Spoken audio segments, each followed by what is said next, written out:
Şimdi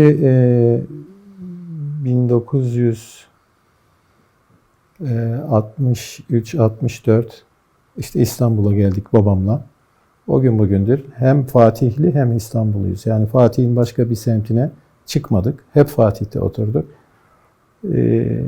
Babam inşaatla uğraşıyordu. İnşaat işleri yapıyordu. Bir müddet sonra da müteahhitlik yaptı. Annem ev hanımıydı. Biz 6 kardeşiz. 3 kız, 3 erkek. Ben 5.'yim. Yukarıdan aşağı 5 numarayı.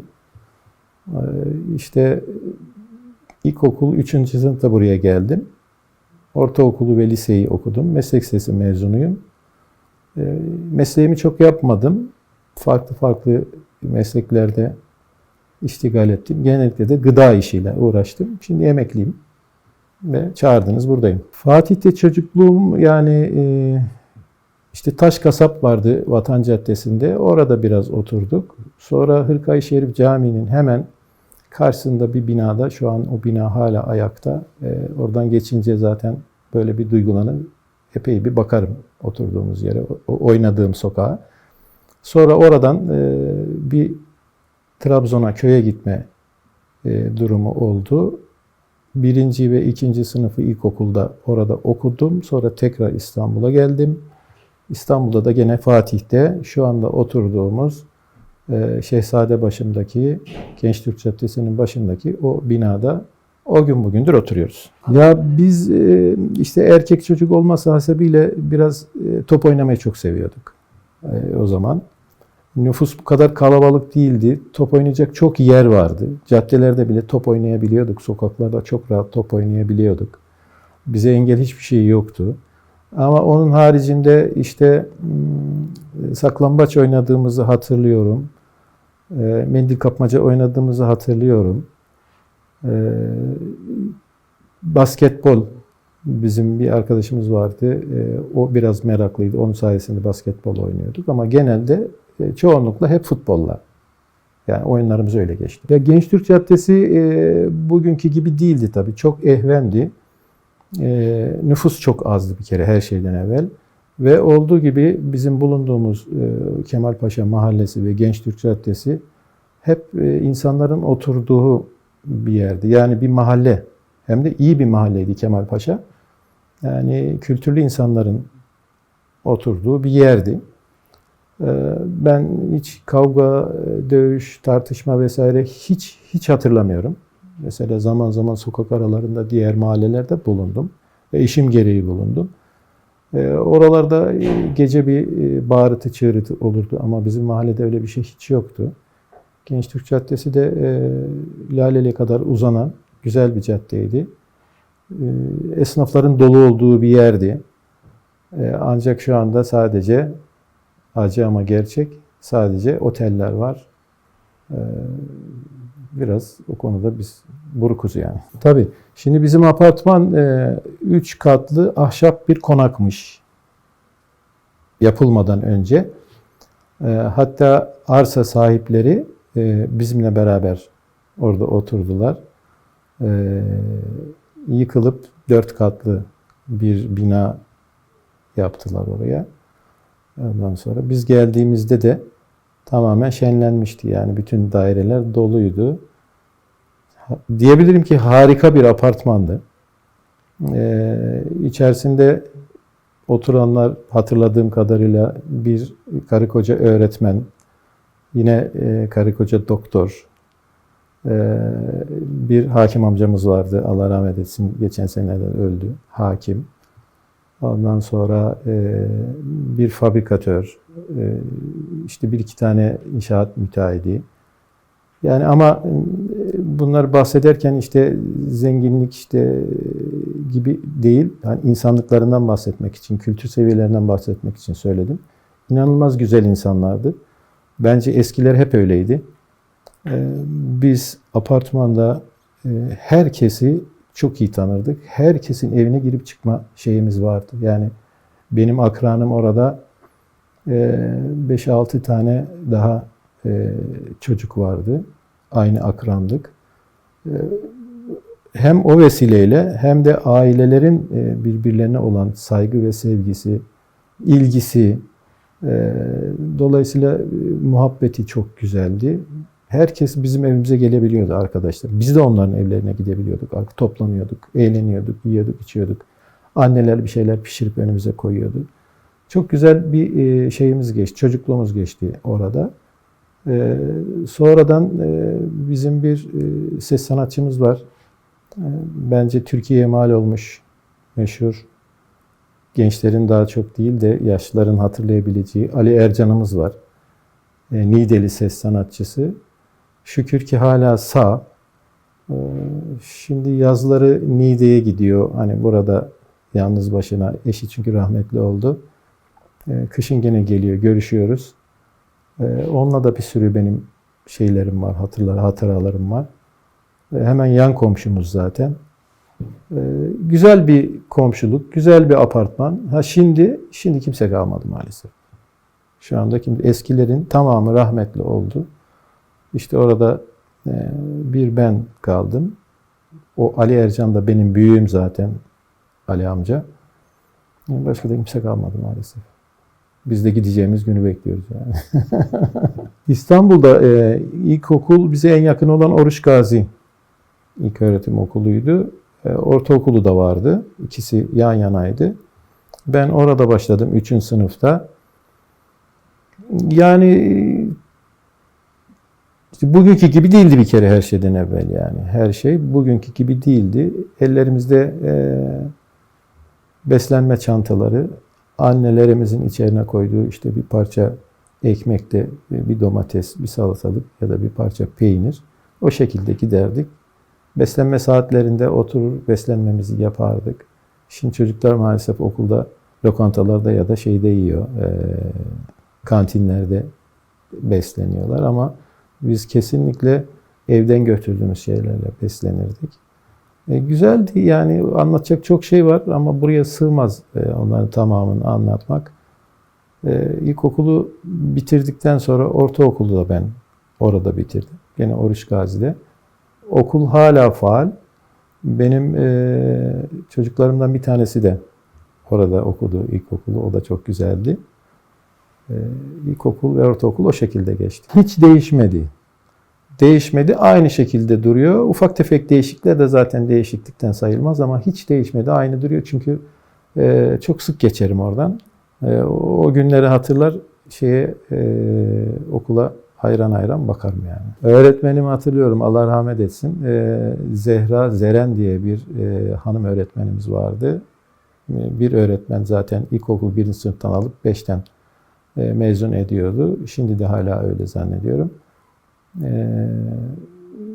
Yani orta yaşın üzerinde tecrübeli, çok hoş. Eğer ailesi bir şekilde bizi izler, duyarsa yani Allah rahmet etsin kendisi. İyi bir öğrencilik geçirdik. Yani o zaman şimdikine göre çok daha güzeldi. Yani eğitim de çok güzeldi. Ya belki hani şimdikilere bakınca ben eskiyi özlediğim için mi öyle geliyor bana bilmiyorum ama eskisi çok güzeldi. Şimdiki gibi değildi yani. Ya işte genelde %90 Kemalpaşa Mahallesi'nde oturdum. Hala burada oturuyorum.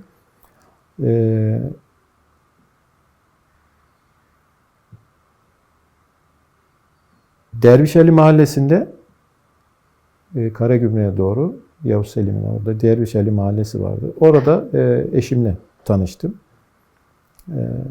Eşim de orada oturuyordu. Ondan sonra evlendikten sonra Kocadede Mahallesi'nde Fatih Kız Lisesi'nin hemen bulunduğu o kısımda Kocadede Mahallesi var. Orada oturduk 4-5 sene. Sonra babam rahmetli oldu. Babam rahmetli olunca annem buradaki evimizde yalnız kaldı. Ben tekrar annemin yanına geldim. Annem de hala sağ, Allah uzun ömür versin, sıhhat versin. Ondan sonra aynı yerde oturuyorum yani. Aynı evde, aynı yerde oturuyorum. Ya şimdikinden çok daha iyiydi bir kere. Ben bunu çok gönül rahatlıkla söylüyorum. Yani sokağa çıktığınızda diyelim ki birkaç apartman ileride, birkaç apartman geride işte düşseniz, diziniz kanasa, işte kolunuz burkulsa Orada herhangi birisi sizin kimin çocuğu olduğunuzu bilirdi. Hemen koşar yardım ederdi görse. Efendime söyleyeyim belki pansuman ederdi. Ailenize haber verir ya da tutar kolundan evinize götürürdü. Çocukluk çok daha güzeldi çünkü yani oynayacak alan vardı. Şimdi bırak oynayacak alanı, arabaların park edecek alanı yok. Bisikletle bile sokaklarda çocuklar yürüyemiyorlar, dolaşamıyorlar. Halbuki bizim zamanımızda koştururduk, inanılmaz şekilde top oynardık, saklambaç oynardık, ne bileyim yani sokakta oynanabilecek işte her şeyi oynardık yani misket oynardık çocuklarla. Komşuluk çok güzeldi, çocukluk da çok güzeldi. Şimdi çocuklar 21. yüzyılın bu kaosunda maalesef evde, ellerinde telefon ya da işte önlerinde bilgisayar bir odaya hapsolmuş vaziyette ömürlerini geçiriyorlar. Bu açıkçası beni çok üzüyor. Yani benim işte torunlarım da öyle. Bizim çocukluğumuz çok güzeldi. Çok güzeldi. Kemalpaşa Mahallesi'nde nüfus genelde dediğim gibi kültürlü, yüksek kültürlü. Çünkü üniversitelerin içinde olduğu için, üniversiteler çok yakın olduğu için kültürlü insanların oturduğu bir mahalleydi. Kalabalık da bir mahalleydi. Çünkü bir ucu Şehzadebaşı'na, öbür ucu ta şeye kadar gidiyor. Ordu Caddesi'ne, Laleli'nin o Beyazıt'a çıkan caddenin üzerine kadar geniş bir alana hitap eden bir yerdi. Yani güzel insanlar oturuyordu. Bilmiyorum ya, ben kavgaya, gençliğim de orada geçti. Kavgaya, gürültüye hiç rast gelmedim yani. Hiç. Yani mahallede tabii çocuk olmanın verdiği bir şeyle çok da güzel geçtiğini çok rahat söyleyebilirim. Yani bizim zamanımızda giyinir, kuşanır, hemen dışarı çıkardık. Bir kere kapıları çalardık. Öncelikle bulunduğumuz apartmanda herkes bize hediyeler verirdi. Özellikle de çikolatalar, şekerler gibi, işte mendil gibi. Yani tabii çocuk aklıyla hani bayramların ne olduğunu bilemediğimiz için bizim için neşe kaynağıydı. İnanılmaz bir gündü o bayram günleri. Büyükler için daha farklıydı herhalde ama ya ben hatırlıyorum bizim evimize 3 gün, 2 gün, 3 gün, 4 gün bayramlarda kapımız hiç kapanmazdı. Yani 5. katta oturuyoruz. Odada, salonda oturacak yer kalmazdı. Birisi gelirdi, kapı açık zaten. Zil çalardı. O içeri girdiği zaman içeride oturanlardan birkaç kişi çıkardı, ziyareti bitirip ötekileri gelip otururdu. Böyle bir dayanışma, bir kaynaşma vardı. Çünkü insanlar çok kalabalık olmadığı için, bu kadar da aşırı meşguliyet olmadığı için birbirlerini özler ve bayramlarda o özlemi giderirlerdi. Müthiş bir bayramlaşma olurdu. Şimdi yani biraz uzaktaysa evlatlar bile gelip bizi ziyaret etmiyor. Kimseyi ziyaret etmiyor. Yani. Çok değişti her şey. Ya onları pek hatırlayamıyorum. Bazı mahallelerde topluca hani işte törenler sokaklara yapıldı. Bizim mahallede ben öyle bir şey hiç rast gelmedim. Çünkü genelde dediğim gibi biraz daha hani kültürlü insanlar. Belki kapalı yerlerde, belki evlerde ama sokaklarda öyle bir şey ben pek görmedim yani. Ben 1988 senesinde evlendim. Eşimle bir yıl bir tanışıklığımız oldu. Birbirimizi tanıdık. Sonra işte zaten bir müddet sonra evlenmeye karar verdik. Ailelerimize durumu bildirdik. Evet, ondan sonra isteme, işte söz, nişan oldu. Düğün değil de nikah merasimi oldu. O da şu anda yerinde yerler esen Fatih Belediyesi'nin evlendirme dairesinde oldu. Orası eski Fatih'in diyeyim en çok bilinen yerlerinden biri. Filmlere konu olmuş. Bir sürü eski tanıdığımız, bildiğimiz artistlerin filmdeki nikah merasimleri hep orada çekildi. Onları da hatırlıyorum. Orada çekilen şeyleri de şahit olmuştuk. Öyle işte o gün bugündür şükür eşimle mutlu bir evliliğim var. Huzurlu bir evliliğim var. 4 tane çocuğumuz var. 2'si kız, 2'si erkek. Fatih Belediyesi'nin bu binası hemen şehitliğin önündeydi. Şehzadebaşı Camii'nin hemen karşı tarafı. Gençlik Caddesi'nin de başı. Yani onu hemen geçtikten sonra Gençlik Caddesi'ne doğru dönüyordunuz. Oradaydı. Ama bu 15 Temmuz kalkışma hareketinde vardı. Ancak nikah dairesi işi yapmıyordu. Orası belediyenin radyo televizyon kurumuydu. Çünkü Fatih Belediyesi'nin evlendirme dairesini Vatan Caddesi'ne yakın Emniyet Müdürlüğü'nün hemen orada Ali Emiri galiba orası nikah dairesi olarak kullanmaya başlayınca burayı boşalttılar. Burası zaten trafik olarak şeye çok cevap vermiyordu. Çok yoğunluk oluyordu. Herhalde ondan dolayı o tarafa taşıdılar. Ama 15 Temmuz kalkınma hareketinden sonra oraya anıt yapacaklardı. 15 Temmuz anıtı yapacaklardı. Ben anıt falan görmüyorum orada. Eksik kaldı. İlk yaptıkları proje maalesef herhalde rafa kalktı. Nasıl oldu, ne oldu bilmiyorum. Şimdi orada bir yeşillik var, bir yükselti var. Orası da o şekilde kullanılıyor. Yani tabii işte şöyle, Gülşen Bubikoğlu'nu ben hatırlıyorum mesela. Ondan sonra İzzet Günay'ı hatırlıyorum. Fatma Giri'yi hatırlıyorum, rahmetli. Ondan sonra Sadri Alışık'ı hatırlıyorum. Yani o eski şeylerdeki çoğu sinema sanatçılarını hatırlıyorum yani. Çünkü çocukluğumuzda hep orada geçti ya. Yani bir bakıyorduk bir kalabalık var. İşte kameralar vesaire. Film çekiliyor diye uzaktan hep seyrederdik onu. Şimdi yani bir gecekondu gibi oldu diyeceğim. Orada Kemalpaşa Camisi'nin hemen karşısında Büyük Keban Oteli. Yani tabii biz çocuktuk, neyin ne olduğunu bilemediğim için öyle söylüyorum. Yani yattık, kalktık, baktık otel olmuş. Otel inşaatı yapılıyor. O bir ilk oldu. Bilmiyorum yani bana sorsanız yanlıştı. Hala o yanlışta ısrar ediliyor. Fatih'in en güzel mahallesini otellere mahkum etmek yanlıştı. Yani İstanbul'da otel olabilecek vasıfta çok daha güzel yerler vardı. Belki trafik itibariyle de çok daha hani müsait girişi, çıkışı, ziyareti, konaklaması olabilecek yerler varken neden burayı seçtiler, niçin buna müsaade ettiler bilmiyorum. Bir gecede her taraf otel oldu desem yeridir yani. Ondan sonra zaten yoğun bir şekilde göç başladı.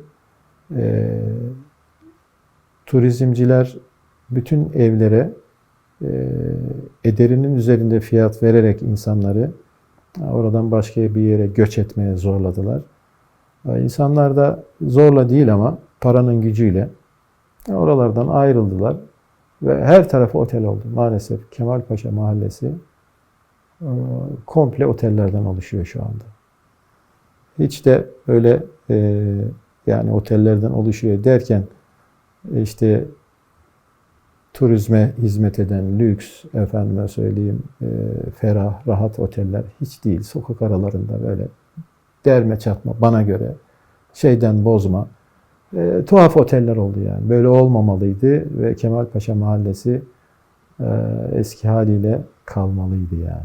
Liseyi, ortaokulu bitirdikten sonra hemen Pertevniye Lisesi bir 20-30 metre aşağıda vardı Aksaray'a doğru. Orada başladım. Orada da bir yıl okudum. Dediğim gibi inanılmaz bir kutuplaşma ve gruplaşma vardı. Okulda her gün kavga vardı, her gün restleşme vardı.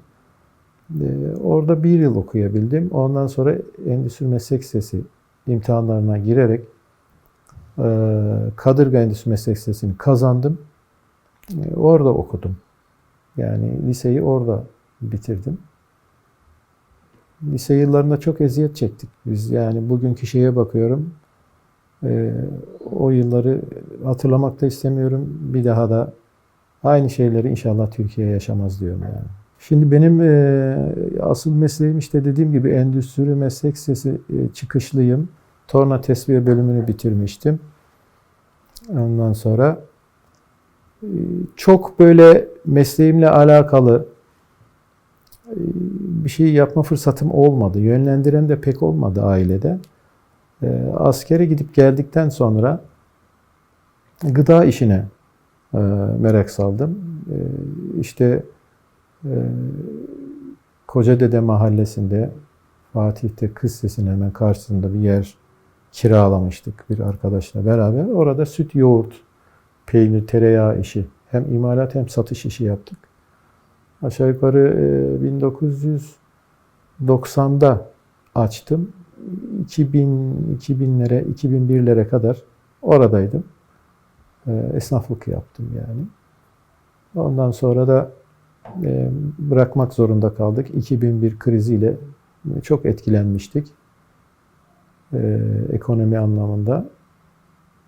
Sonra farklı işlerde de çalıştım ben. Pazarlama yaptım. En sonunda tadilat, dekorasyon işiyle bayağı 4-5 sene uğraştıktan sonra piyasalarda biraz daha zorlaştı. Biz herhalde yaşlandık mı nedir bilemiyorum. Şu anda hiçbir şey yapmıyorum, emekliyim. Piknik, rahmetli babam bizi her hafta ailecek şehir dışına çıkarırdı. Mesela Arnavutköy tarafına falan çok giderdik.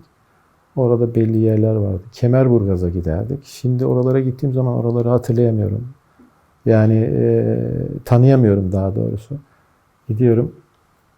Ya biz burada top oynamıştık, salıncak asmış, sallanmıştık, şunu yapmıştık, bunu yapmıştık diye hatırladığım yerleri gittiğim zaman tanıyamıyorum. O kadar çok değişmiş ki.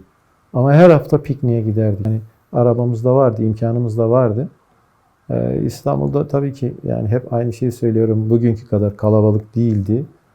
Onun için biraz hemen kıyısında köşesinde piknik yapardık yani. Şöyle Yenikapı'ya indiğimi hatırlıyorum. Orada işte o 15-16'lı yaşlarda arkadaşlarla gider. Yenikapı'da kayık kiralanırdı. Şu anda hala var mı bilmiyorum. Balıkçılar vardı. Kayıklar vardı. Kayık kiralardık saatliğine. Biraz Yenikapı'da işte denizde açılır.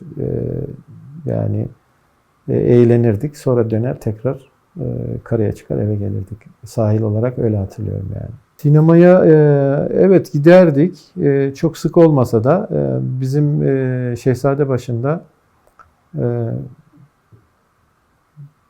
4 ya da 5 tane yanılmıyorsam sinema vardı. Şehzadebaşı Caddesi üzerinde. Oralara çok giderdik. Beyazıt'ta Marmara Sineması vardı. Oraya gittiğimi hatırlıyorum gençlik yıllarımda. Tiyatroya hiç gitmedim.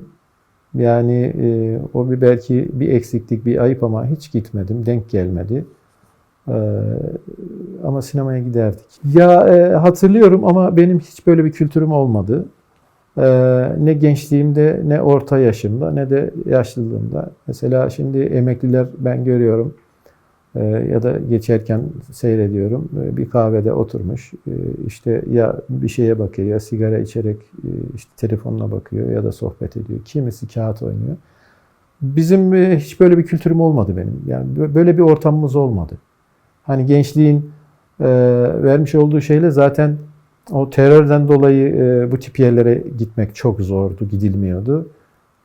Alışkanlık olmadığı için de orta yaş ve yaşlılıkta da hiç gitmedim. Kahve kültürüm yok benim yani. Yok.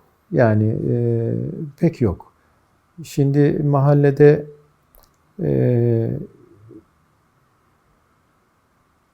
Yani bu tip yerlerin olmaması belki de mahallede hani ailelerin biraz daha kültürlü olmasında çok etkisi olur.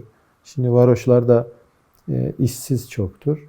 Efendime söyleyeyim, insanların işte vakit geçirecekleri yerler kahvedir. Ama Kemalpaşa Mahallesi bunun dışında bir yerdi. Ben kahve olarak hiç hatırlamıyorum. Bir iki tane kafe hatırlıyorum. Onlar da böyle gençlerin genelde gittikleri yerdi. Yani yaşlıların gidip oturup vakit geçirdikleri yer hiç hatırlamıyorum. Yoktu herhalde yani. Sporla şöyle ben işte 13-14'lü yaşlarında iken babam bir arkadaşım şeye gidiyordu, karate kursuna gidiyordu. Beni de oraya yazdırmıştı. 2-3 yıl öyle bir karate sporuyla uğraştık ama o bir meslek olarak ya da şey olarak kalmadı bizde. Sadece bir eğlence gibiydi. Güzeldi, iyiydi ama yani. Ve Fındıkzade'de. Fındıkzade'deydi. O arkadaşımla beraber o zamanlar şehir içinde otobüsten ziyade şeyler vardı, dolmuşlar ve minibüsler vardı. Her yere giden minibüsler vardı. Minibüse biner belli bir saatte giderdik. 2 saat, 3 saat spor yapar, tekrar geri dönerdik. Başka bir sporla uğraşmadım. Yok, bayram yeri böyle yani o tip yerlere de hiç gitmedik. Bayramlar zaten 2 gün, 3 gün işte genelde hep aile içerisinde ve binada geçiyordu. Onun için öyle bir topluca işte eğlenilen daha belki eski dönemdekiler gibi işte Luna Park gibi vesaire gibi yerler pek hatırlamıyorum. Gitmezdik zaten yani. Yani çocukluğumda değil ama gençliğimde ufak tefek yani çok sık olmamakla beraber. Çünkü bakın İstanbul'da ya da Fatih'te bugünkü gibi bir fast food anlayışı, işte bir kafe anlayışı, bir kahve içilen bir ortam gibi yerler hiç yoktu. Genelde insanlar hep evlerinde yerdi. Mecbur kalırlarsa dışarıda bir şey için gidilirdi. Mesela çok meşhur yerler vardı. Küçükçekmece'de, Büyükçekmece'de, efendime söyleyeyim Bakırköy sahilinde falan. Ama oralara hep böyle durumu iyi olan aileler gider, davetle giderlerdi veya gider yemek yer gelirlerdi. Onun ötesinde bugünkü gibi herkesin kapısını çalıp ya da işte elin kolunu sallayıp gireceği gibi lokantalar yoktu. Lokantalar daha sonra bu son 15 senede, 20 senede mesela İstanbul'da veya da Fatih'te çoğaldı. Böyle lokanta yoktu. Esnaf lokantaları vardı. Onlara da zaten şeyler giderdi. Çalışan esnaf giderdi. Efendime söyleyeyim. Ya da işçi giderdi eğer şeyi yani mali durumu biraz iyiyse. Belki her zaman değildi ara sıra. Onun haricinde böyle bir yemek kültürü yoktu ya İstanbul'da. Yani Fatih'te daha doğrusu diyeyim. Dediğim gibi İstanbul'da da işte Bakırköy'de isim vermem gerekirse işte Gelik vardı. Şeyde meşhur yer gene Küçükçekmece'de şimdi aklıma getiremeyeceğim. Yani bir sürü eski hala daha çok iyi iş yapan büyük firmalar vardı. Onların tabii o zaman 20-30 metrekare yerde hizmet verirken bugün belki de 200 metrekare, 300 metrekare yerlerde bahçe hizmet veriyorlar. Onlar o zaman da vardı ama sıradan insanlar oralara gitmezdi, gidemezdi yani. Mahallemizde fırın hatırlamıyorum. Hani ekmek fırını olarak hatırlamıyorum. Ama hemen Şehzadebaşı Camisi'nin karşısında tarihi Çinili fırın vardı. O börek yapardı. Çok da meşhurdu. Fatih'te olup da o tarihi Çinili fırını bilmeyen yoktu. Hala bir kalıntısı var orada zannediyorum. Ama maalesef o da tarihin işte eski sayfalarında kalıverdi yani. Bir orasını biliyorum böyle meşhur tarihi bir yer. Ya çocukluğumuzda alışveriş yapmak için her mahallede zaten yani bir yerlere gitmeye gerek yoktu. Şimdikiler belki bilmez. Mesela bizim Gençlik Caddesi'nde kasap vardı. Efendim bakkallar vardı. Berberler vardı yani esnafın her çeşidi. Hatta tuhafiye vardı. Bakın şimdi gençlerden birisine tuhafiye nedir diye sorsanız zannetmeyin bir cevap versin. Ama o tuhafiye denilen yerde çorap da satılırdı, mendil de satılırdı, önlük de satılırdı. Bizim zamanımızda o siyah önlüğün üstüne giydiğimiz yani beyaz yakalar satılırdı. İğne iplik makara satılırdı. Bu tip şeyler satılırdı. O bile vardı. En yakın yerlerden hep alışveriş yapılırdı. Ben Fatih'te ilk topluca alışveriş yapılan yeri geçen gün önünden geçtim. Hala var olan Ufi mağazası vardı. İlk o. Yani Fatih'te yani AVM diye tabir ettiğimiz ilk yer orasıydı. Hala var. İsim değiştirdi gerçi ama şimdi tadilat yapılıyor. Oraya gittiğimizi hatırlıyorum zaman zaman. Sonra o yıllarda Aksaray Yeraltı Çarşısı. Ben ortaokuldaydım. Yapıldı. Orada da topluca çok dükkan vardı. Topluca alışveriş yapılan yerler vardı. Yani oraya gittiniz mi ayakkabınızda, çorabınızda, takım elbisenizde, gömleğinizde alabildiğiniz İstanbul'un nadide yerlerinden birisiydi. İstanbul'un en eski alışveriş yeri işte Eminönü'nde Mahmut Paşa vardı. Oralara pek gitmezdik. Ben oraları hatırlamıyorum. Bir de gıda ile ilgili topluca alışveriş yapılan İstanbul şu anda şeyde bulunan Esenler'de bulunan gıda toptancıları Yaş Sebze ve Meyve Hali vardı. Hemen Eminönü'nde deniz kenarındaydı. Ben oraya birkaç sefer babamla gittiğimi hatırlıyorum. Yani rahmetli babamla giderdik oradan kasayla işte şeftali alırdık, elma alırdık. Hani 15-20 günlük alışveriş yapardık. Pazarlar vardı ama zaman zaman oraya gittiğimizde hatırlıyorum. O kalabalığı, o kasaların devasa üst üste yüklenmiş kasaları falan, o otobüsleri, o kamyonları ve hayal meyal hatırlıyorum. Resimde gördüğüm zaman o resimlerden zaman zaman denk geliyorum internette. O günleri yaşıyorum. Bir de orası vardı yani. Sokak satıcılarını hatırlıyorum tabii. Şimdi özellikle mesela yoğurt satıcıları omuzlarında sepetlerle, tepsilerle, elinde çıngırayla onları hala özlüyorum da aynı zamanda. Yoğurt satıcıları, yoğurt satarlardı çok. Mesela süt satıcıları, sütçüler vardı özellikle. Getirip süt satarlardı. İşte merkep üzerinde sebze meyve, çerçiler diyorlardı o zaman. Sebze meyve satanlar vardı. O yıllarda da İstanbul'da su sorunu var mıydı bilmiyorum, hatırlamıyorum mesela ama koca koca kamyonların üzerinde damacana sepetlerin içinde cam damacanalar vardı ve insanlar onları evlerine alıp oradan su içtiklerini hatırlıyorum ama sular da akıyordu. Niye öyle yapılıyordu onu hatırlamıyorum yani. Şimdiki gibi değildi bir kere yani içilmeyecek bir su var mıydı hala İstanbul'da bu kadar kalabalık olmamasına rağmen. Pet şişe türü bir şey hiç yoktu. Ama cam damacana vardı. Yani sepetlerin içerisinde Hamidiye suyu, Taşdelen suyu, özellikle de Taşdelen o zamanlar vardı. Çok meşhurdu ve evlere taşıyorlardı sepetlerle. 18-20 litrelik damacanalarla su getiriyorlardı. Onu hatırlıyorum. Direkler arası bizim bir öncemizdi. Yani biz direkler arası olarak hiç anıldığı zamana denk gelemedik. Herhalde bir kuşak öncesiydi direkler arası diye geçen. Yani direk falan da kalmamıştı zaten. Orada direkler vardı.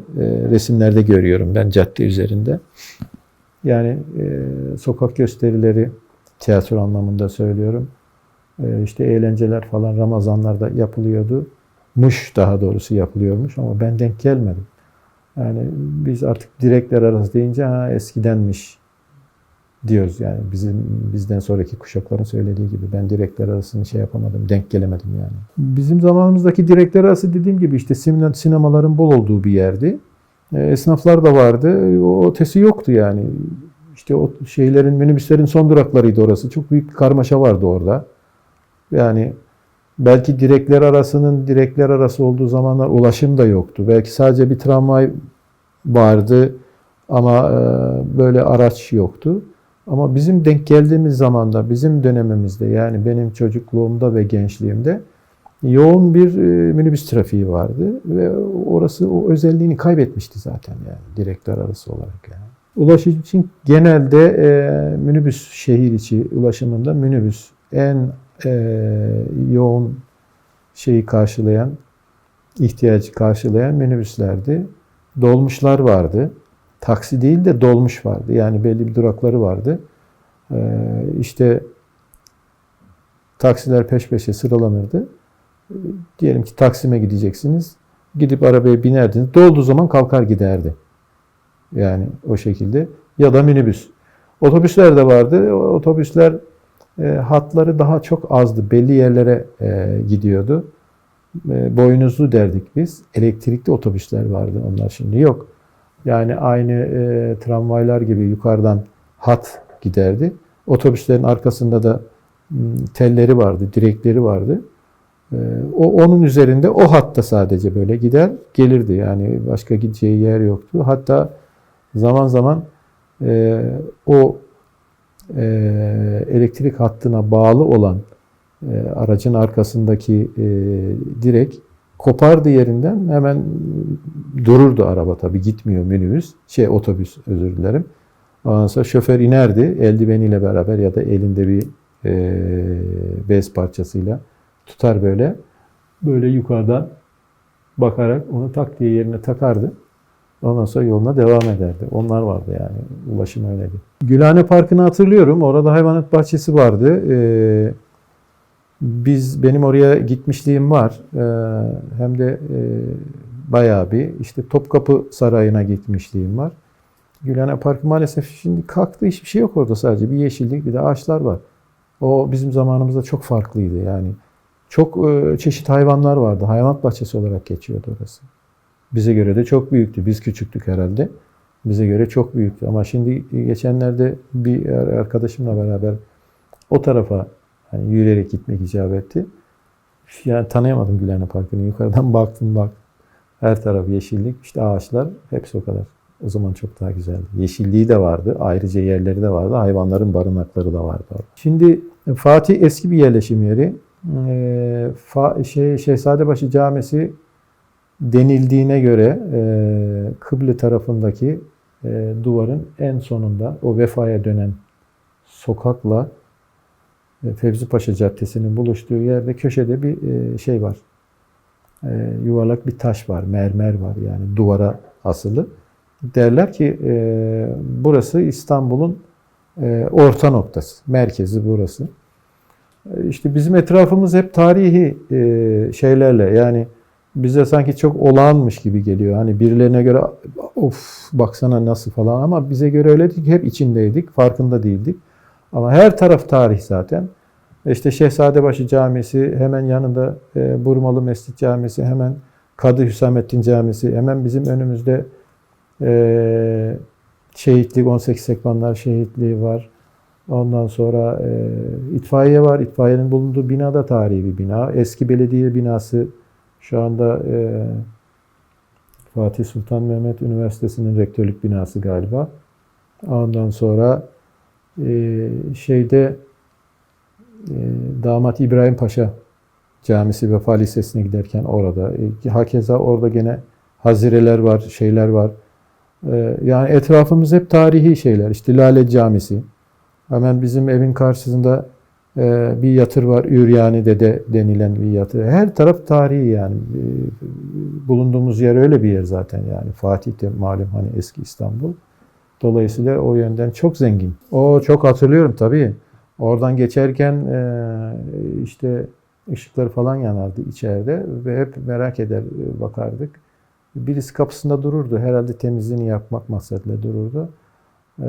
İçeride bir sanduka, üzeri havlu, temiz havlularla, farklı havlularla örtülü. Ondan sonra öyle bir yerdi. Hala duruyor. Yani uzun yıllar hep siyah boyayla boyanırdı. Şimdi yeşil, yanılmıyorsam yeşille boyanmış. Ama arada köşede kalmış bir yer. Yani gerekli şey yapılmamış. Efendim söyleyeyim, ön plana çıkmamış. Ancak birisi şurada işte yatır var derse hani o zaman görülebilecek bir yer orası. Tabii gençliğimizde Şehzadebaşı Camii ve o Kadı Hüsamettin Camisi var hemen Şehzadebaşı'nın karşısında ya da Şehitliğin bitişiğinde. Genelde hep bize en yakın orasıydı. İşte bayram namazlarına Şehzadebaşı'na, Ramazanlarda teravih namazları çok şey olurdu. Hani çocukluğun vermiş olduğu, şimdi de belki kalabalık. Ama çocukluğun vermiş olduğu şeyle çok kalabalık gelirdi. Çok neşeli gelirdi bize. Oraya giderdik. Hoplaya zıplaya. Genelde de o Kadı Hüsamettin Camisi'nde şey yapıyorduk yani dini ritüellerimizi. Hala daha da öyle zaten yani uzak bir yere gitmiyoruz. Ya şöyle kalabalık biz çocuk olduğumuz için bize belki öyle kalabalık geliyordu. Şimdi de kalabalık ama o günkü kalabalıkla bugünkü kalabalık arasında çok fark var. Yani insanların ibadet edişleri de bana göre çok farklıydı. Ya ben öyle anlıyordum küçük olduğum için. Camiler hep dolardı. Bir de o küçük cami yani Kadı Hüsamettin Camisi etraf hep ev olduğu için cemaati dolu dolu geçen bir camiydi. Ama şimdi gidin mesela vakit namazlarında eğer tatilse bir tane kılan bulamazsınız. İmam tek başına kılar. Ama belediye çok yakın. Belediyede kılanlar, etraftaki şeylerde kılanlar çok olduğu için şey buluyor. Cemaat buluyor. Eskiden öyle değildi. Sabah namazında da dolu dolu geçerdi. Efendim şeyde de bayramlarda da dolu dolu geçerdi. Teravihler zaten camiler dolar taşardı yani o zamanlar. Şimdi nüfusun o zamana göre belki 10 kat, belki 15 kat daha fazla olmasına rağmen camilere dolup taşmıyor yani. Boşkadem Camisi var biliyorum ben orayı. Belediyenin hemen alt tarafında kalıyor. İlk Kur'an eğitimimi ben orada çocukken yani ilkokul 3. sınıftayken ilk yaz tatilinde babam bizi oraya göndermişti. İlk eğitimimi ben orada almıştım.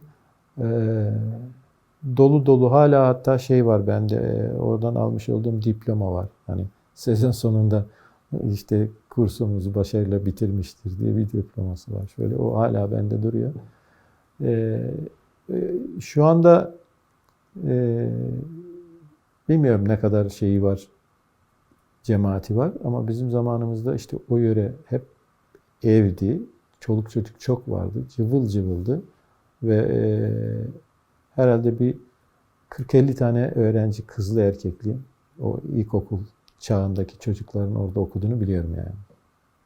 Orayı biliyorum. Valla yüz değişti bir kere her şeyden evvel yani. Ya çehresi değişti.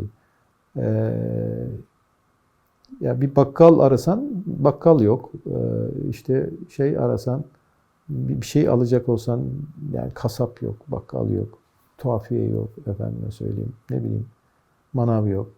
Yani orası böyle mahalleden tamamen çıkmış bir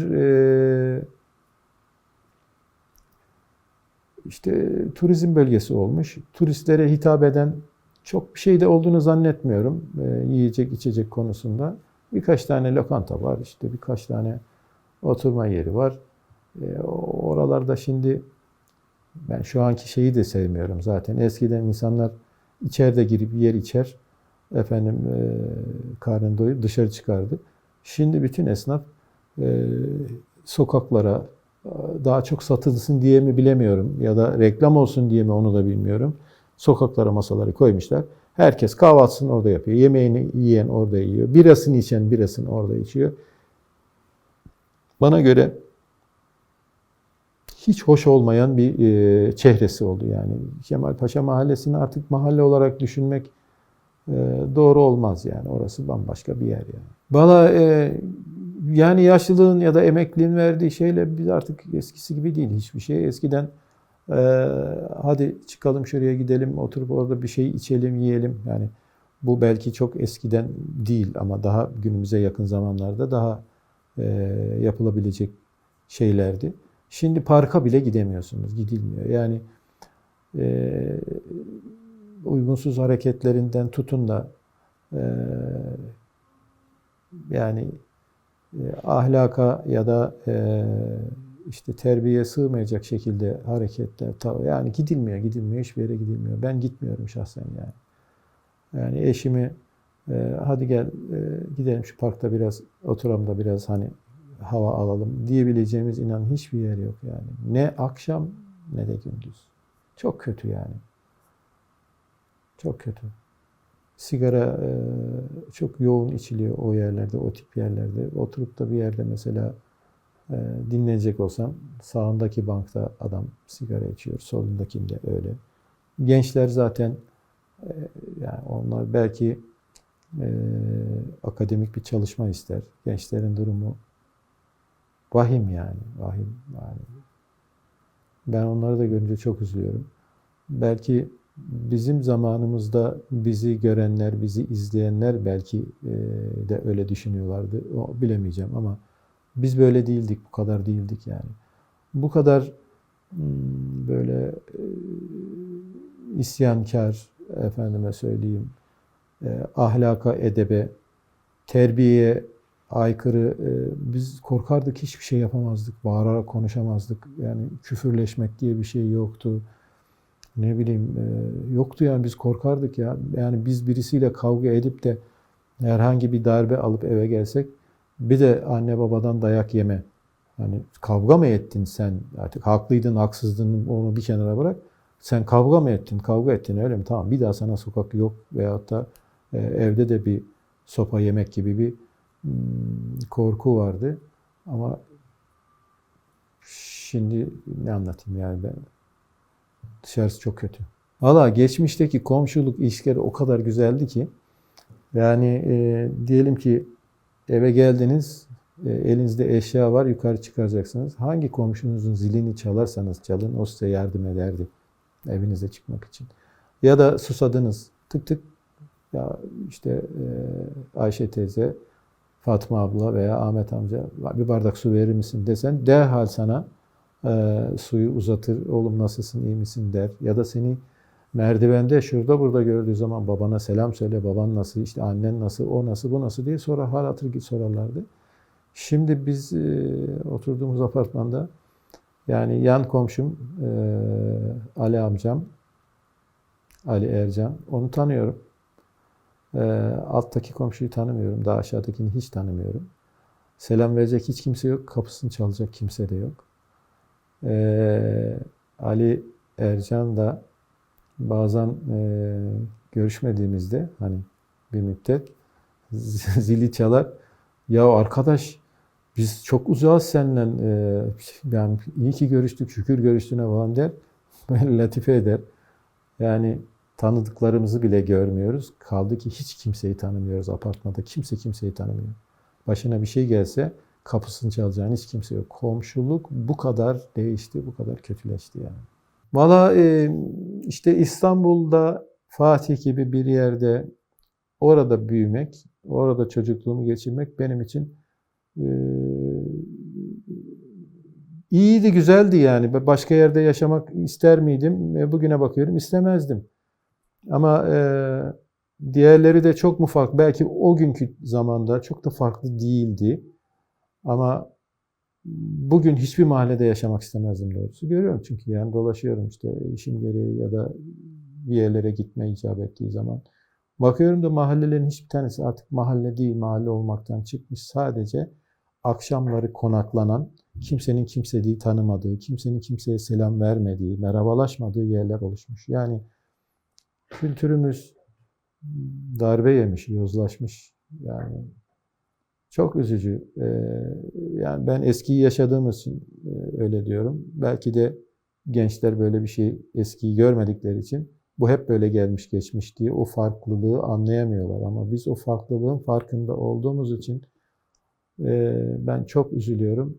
Herhalde Kemalpaşa'da yaşamak da benim için yani güzeldi ya, iyiydi yani. Ya Fatih İstanbul'un ya İstanbul dediğin zaman zaten insanların aklına Fatih geliyor. Fatih İstanbul'un merkezi, en eski yerleşim yeri. Dolayısıyla Fatih'te yaşamak gerçekten ayrıcalık. Ha ben işte Güngören'iydi, Bağcılar'ıydı, efendime söyleyeyim, Esenler'iydi, Merter'iydi, orasıydı, burasıydı. Ayırmıyorum. Oralarda bizim, orada İstanbul. Ama Fatih bambaşka. Fatih çok güzel bir yerdi. Keşke böyle biraz eskiye sahip çıkabilseydik. Evlerde dahil olmak üzere tarihi eserlerimiz, evlerimiz yerli yerinde durup da restore edilmiş olsaydı da burası bambaşka bir yer olsaydı. Çünkü Avrupa'da belli eski şehirlerde böyle yerler var. Hiç ellemiyorlar. Hep eskiyi yaşatıyorlar. Ama biz Fatih'te eskiye dair hiçbir şey bırakmadık. Hepsini değiştirdik. Hepsini bozmuşuz yani.